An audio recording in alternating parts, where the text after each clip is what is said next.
Hey guys, Eric here, Florida High Performance. Welcome back to our YouTube channel. It's been a little bit since we posted a video, or in this case, a vehicle feature. Been super busy here at the shop. The YouTube channel's been taking off like crazy. We appreciate everybody for checking out the videos, liking the video, subscribing to the channel. We appreciate you very, very much. So we've been very busy here at the shop. In this particular episode, we have a very special car that we're gonna go over. It is Bryan's 2019 Z06. Now, we've done some Z06s in the past. We've built a lot of Corvette Z06s. Not that we film them all, but every now and then we'll get one that's special. Not only is the owner special, the vehicle special itself. You're actually gonna get to meet Bryan in the video. Bryan's gonna drive the car, kind of talk about his experience here at the shop. As always, I'm gonna go through technical aspects of the video, talk about the work that we did in the car, the before and after dyno results. And the hope, again, like all of our videos, is to educate the viewer, let you know exactly what we did on this car, what it took to make the horsepower that we made, and hopefully answer some questions you may have on your C7 Z06.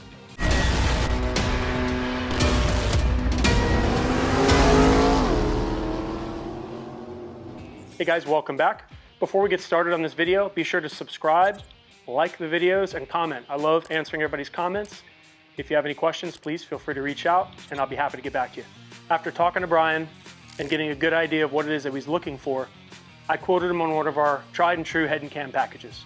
As we do with most of our C7 Z06 builds, we start with a Haltech intake. That's where everything's gonna start. That's where the air is gonna come in. They work really, really well. They're priced well.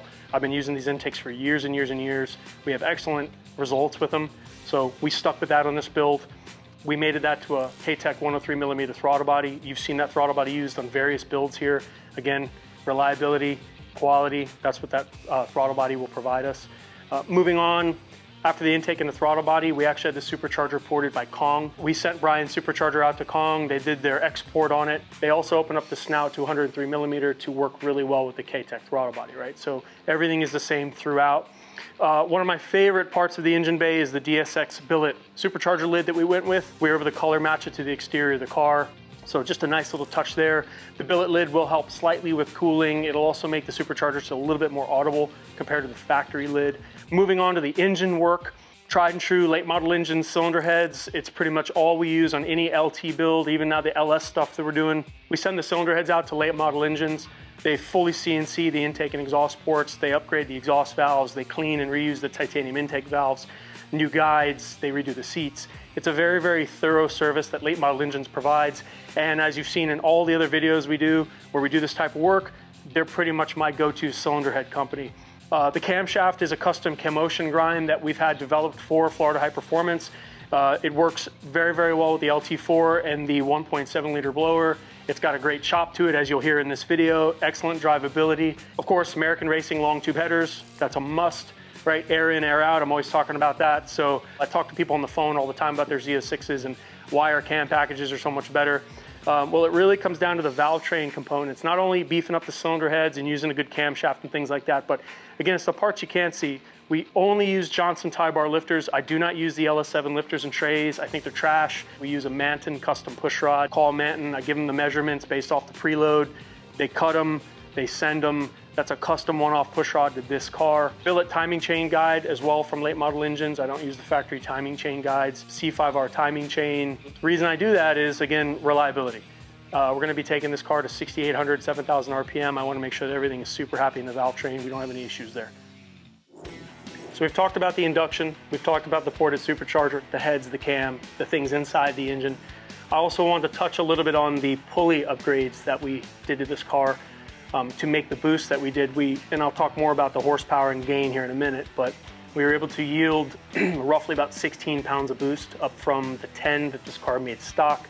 And we were able to do that with a combination of an 18% Innovators West lower overdriven harmonic balancer and a 2.3 upper pulley on the ported blower. So as I said, we were able to get about 16 pounds of boost out of this car, which for a street car on 93 octane, which is what this is, that's the sweet spot. Anything over that, I find we either create too much heat in the blower itself, so our manifold air temps start going through the roof, but there are some things we can do to keep the fluid that's running through the supercharger base to help that stay nice and cool. So we did those few things on Bryan's car. He's got an upgraded heat exchanger from Corvette Performance. He also has their expansion tank. That tank right there is going to add several gallons of capacity to the cooling system for the blower itself.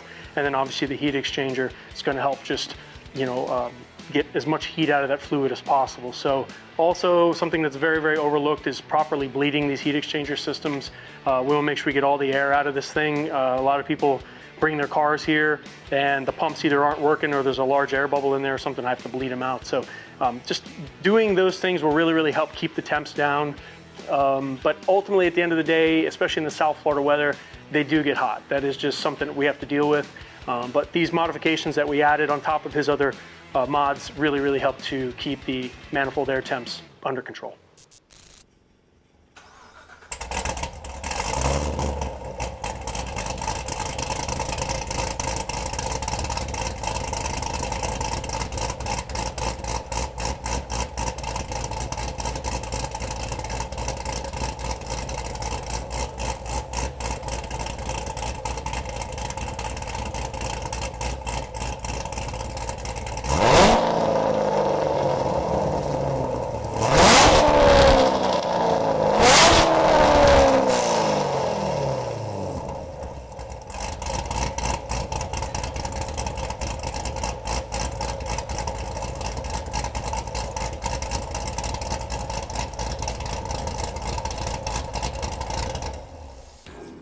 One last component I want to talk about is the Monster clutch that we installed. We installed a Monster Triple S.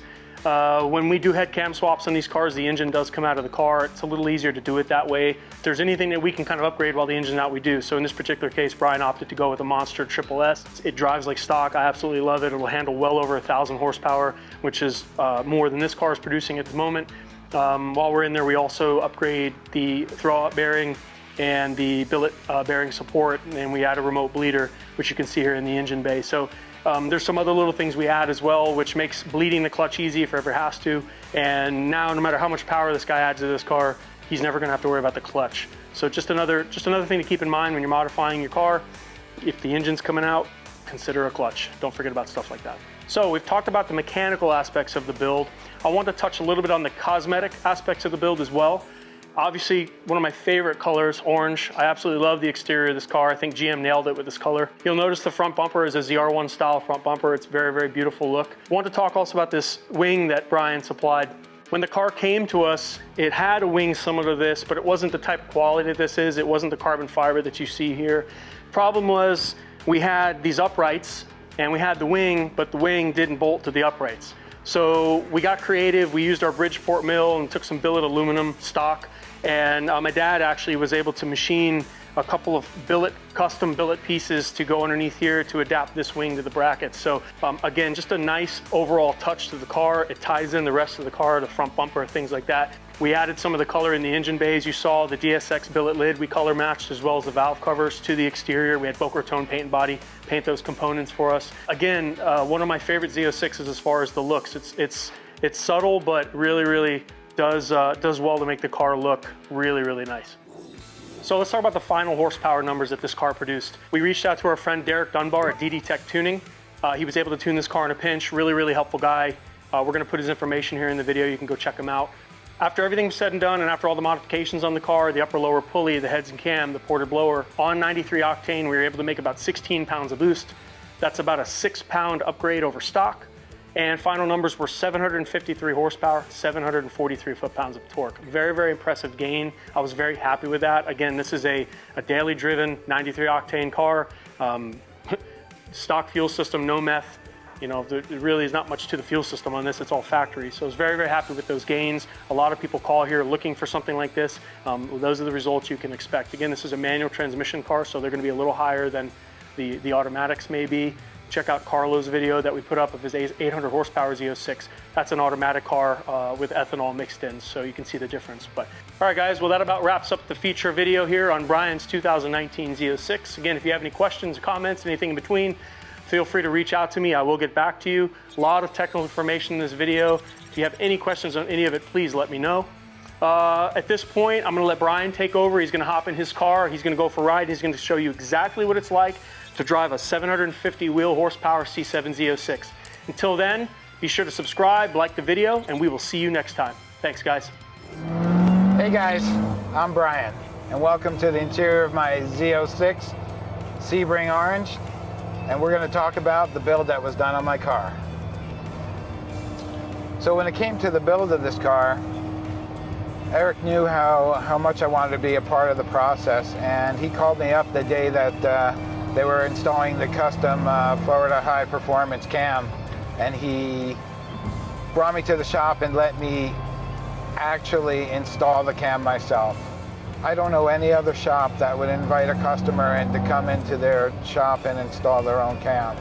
It was a great experience, loved doing it, and again, just testimony to the great customer service and understanding from Florida High Performance.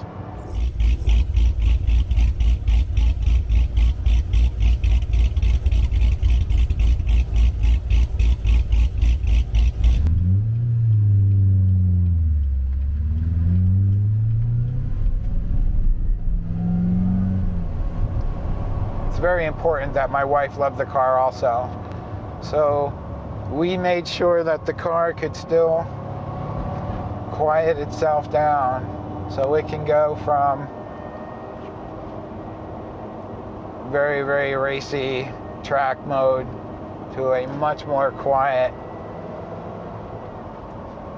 you could hardly hear it.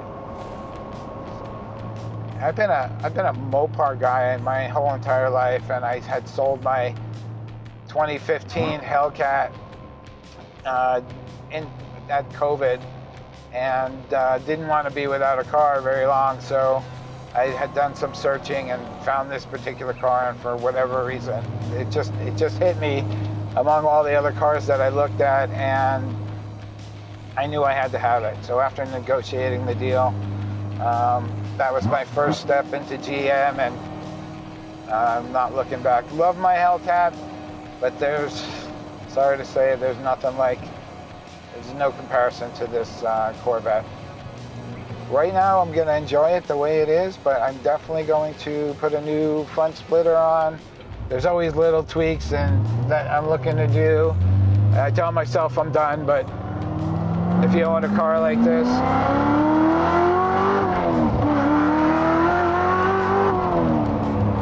you're never done.